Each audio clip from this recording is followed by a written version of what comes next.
സഭയിൽ പ്രധാനമന്ത്രി നരേന്ദ്രമോദി സംസാരിക്കുന്നു. അതിലേക്ക് आदरणीय अध्यक्ष जी,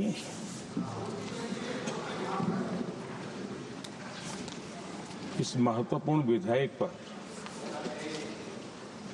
आज सुबह से चर्चा प्रारंभ हुई है।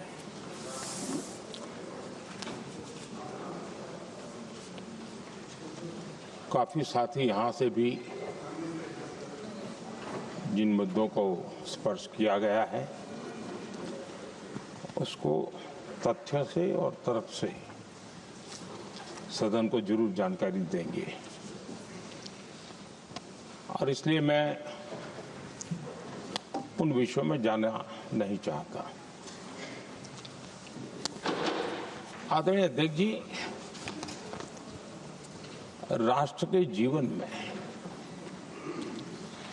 कुछ महत्वपूर्ण पल आते हैं और उस समय की समाज की मनस्थिति और नेतृत्व की क्षमता उस पल को कैप्चर करके एक राष्ट्र की अमानत बना देती है,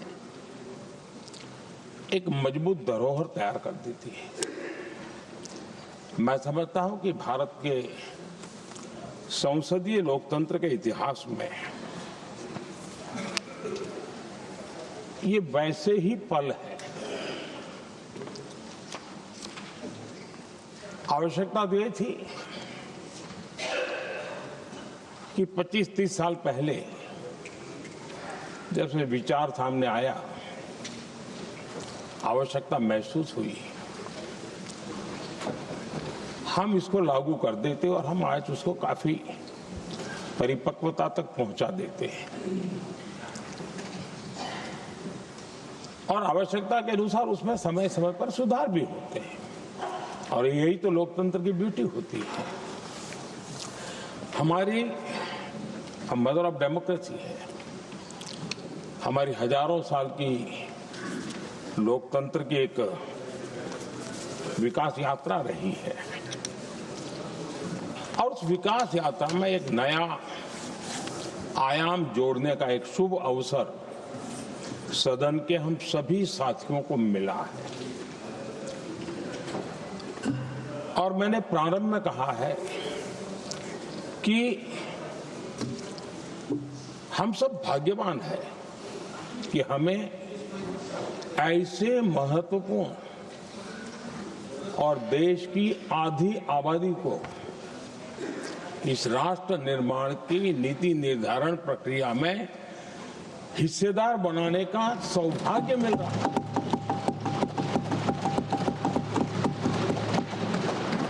ये हम लोगों के लिए सौभाग्य है और मैं चाहता हूं कि मेरे सभी माननीय सांसद, मैं इधर उधर की आज बात करना नहीं चाहता हूं, हम सभी सांसद इस महत्वपूर्ण अवसर को जाने न दें। हम भारतीय सब मिल करके देश को नई दिशा देने जा रहे हैं। हमारी शासन व्यवस्था को संवेदनशीलता से भरने का एक सार्थक प्रयास करने के लिए जा रहे हैं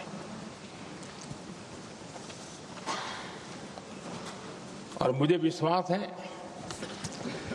कि इस मंथन से जो अमृत निकलेगा वो देश की राजनीति की भी उसके रूप स्वरूप को तो तय करने ही करने वाला है, लेकिन ये देश की दिशा और दशा भी तय करने वाला है। इतने महत्वपूर्ण मोड़ पर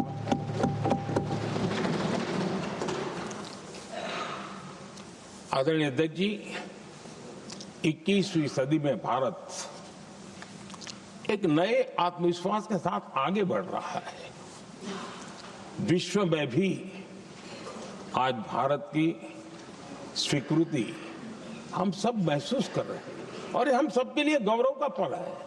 एक समय हमारे पास आया है और इस समय को हमने एक विकसित भारत के संकल्प के साथ जोड़ा है। और मैं पक्का मानता हूं कि विकसित भारत का मतलब केवल उत्तम प्रकार के रेल, रास्ते, इंफ्रास्ट्रक्चर या कुछ आर्थिक प्रगति के आंकड़े, सिर्फ इतने से ही विकसित भारत की सीमित कल्पना वाले हम लोग नहीं हैं। हम चाहते हैं कि विकसित भारत जिसके नीति निर्धारण में साच अर्थ में सबका साथ सबका विकास का मंत्र समाहित हो, देश की 50% जनसंख्या नीति निर्धारण का हिस्सा बने, ये समय की मांग है। हम पहले ही देरी कर चुके हैं।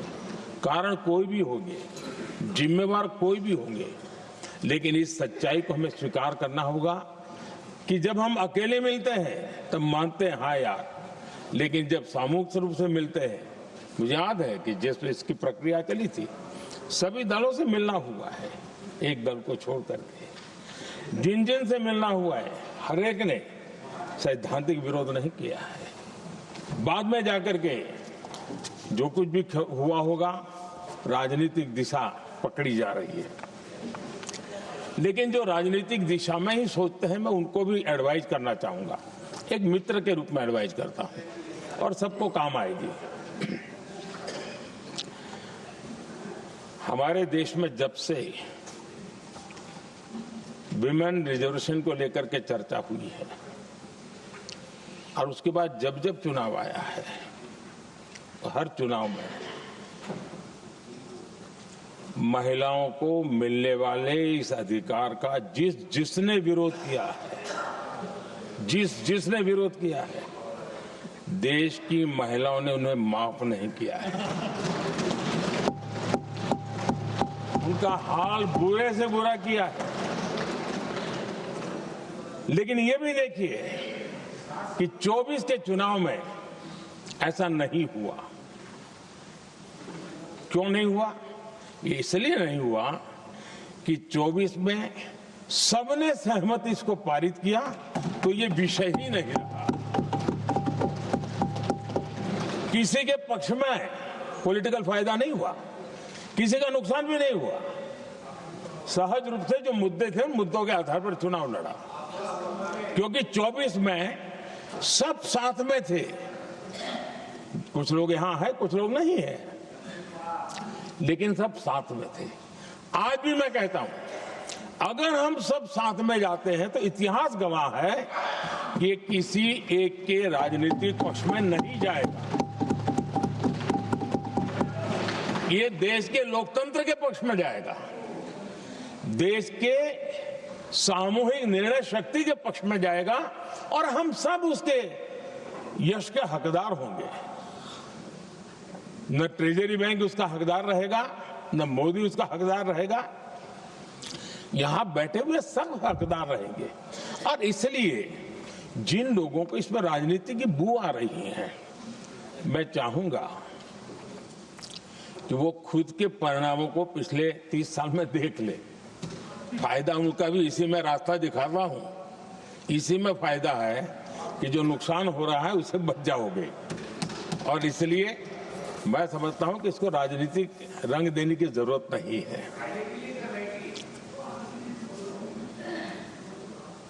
आदरणीय अध्यक्ष जी, मुझे याद है तब तो मैं शासकीय व्यवस्था की राजनीति में नहीं था, मैं एक संगठन के कार्यकर्ता के नाते काम करता था। उस समय एक चर्चा सुनने को मिलती थी गलियारों में कि देखिए कैसे लोग हैं,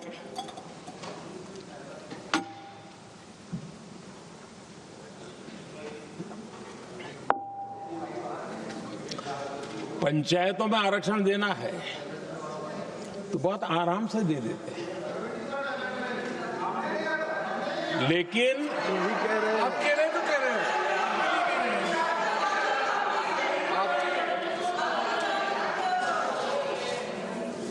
पंचायतों में आरक्षण देना है तो आराम से देते हैं, क्योंकि उसमें उनको खुद का पद जाने का डर नहीं लगता है। उसको लगता है हम सुरक्षित यार वहां दे दो।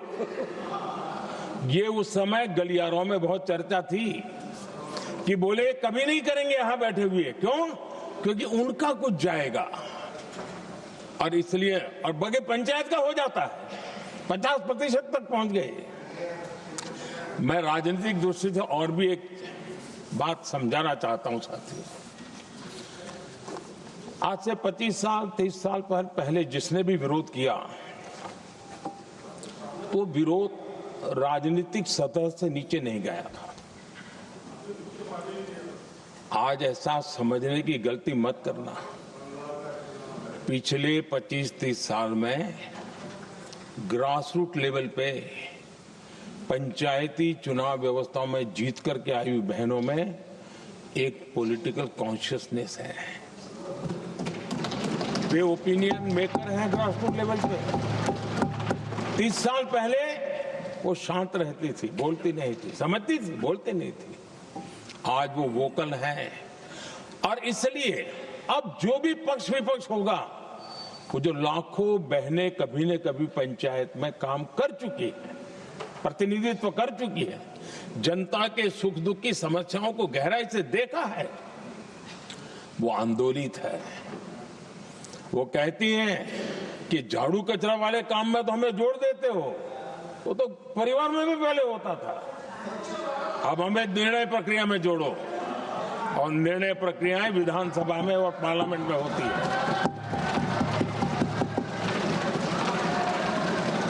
और इसलिए मैं राजनीतिक जीवन में जो लोग प्रगति चाहते, मैं किसी भी सांसद की बात करता हूं, किसी भी एमएलए की बात करता हूं, ये दल वो दल की बात मैं नहीं कर रहा हूं।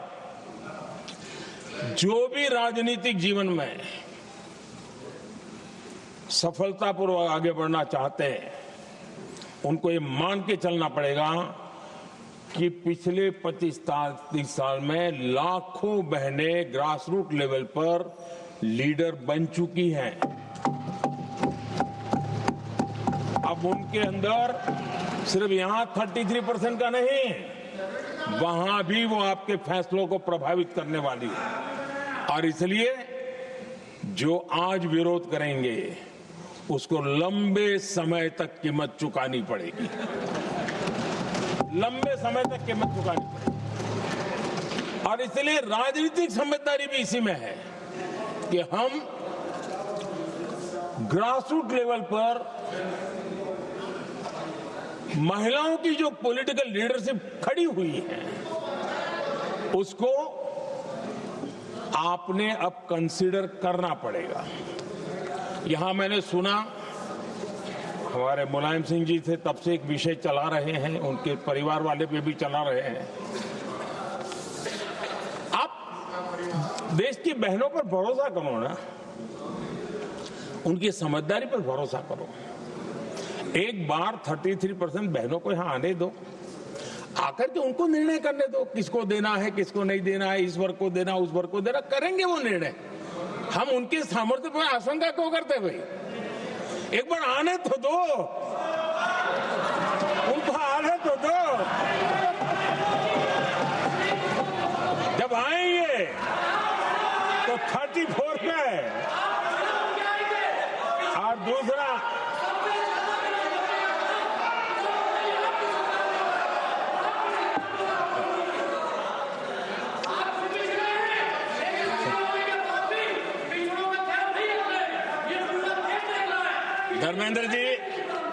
धर्मेंद्र जी, मैं आपका बहुत आभारी हूं कि आपने मेरी पहचान करा दी। ये बात सही है, मैं अति पिछड़े समाज से आता हूं।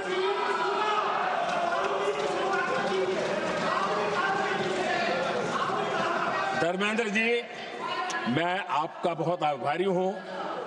और अखिलेश जी मेरे मित्र हैं, तो कभी कभी मदद कर देते हैं।